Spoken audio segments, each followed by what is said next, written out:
Blood centers are dealing with supply shortages that actually started during the COVID-19 pandemic.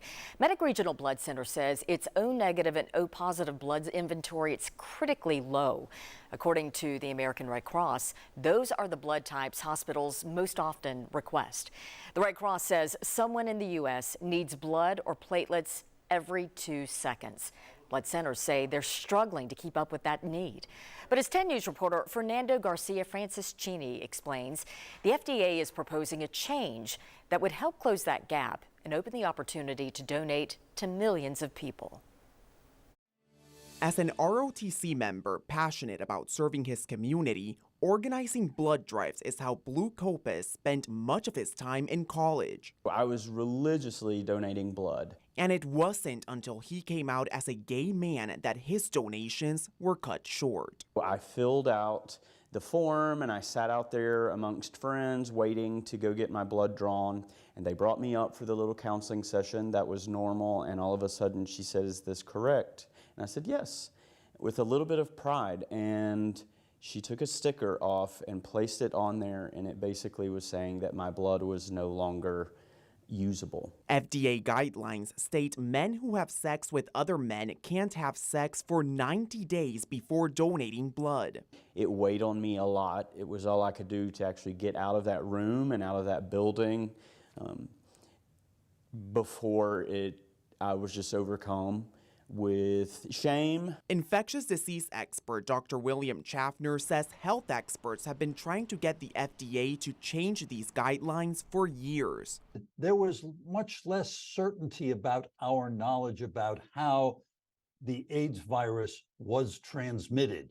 Schaffner says many have hoped a change in donation guidelines would help blood banks address blood shortages that stem from the COVID-19 pandemic. We need that blood supply in order for us to take care of people who have been in car crashes, who need elaborate surgery for their heart disease or other illness. Following changes in Canada and the UK, the FDA is now proposing a change from time-based deferrals to, quote, assessing blood donor eligibility using gender-inclusive, individual risk-based questions to reduce the risk of transfusion-transmitted HIV. A move Dr. Schaffner says he's okay with. As an infectious disease doctor, I am very comfortable with this new anticipated increased eligibility for blood donations in the United States. The new proposed guidelines state donors would be asked about new or multiple sex partners in the last 3 months, which means men in monogamous relationships with other men like Blue would be able to donate. I think for us, it is important to see the FDA making statements like this to help the community realize that we aren't as dangerous as maybe they have imagined. The FDA is still keeping some restrictions in place. For example, people who have ever tested positive for HIV and those who have taken medication to treat an HIV infection still can't donate blood. Dr. Schaffner says that's needed to protect the safety of the country's blood supply.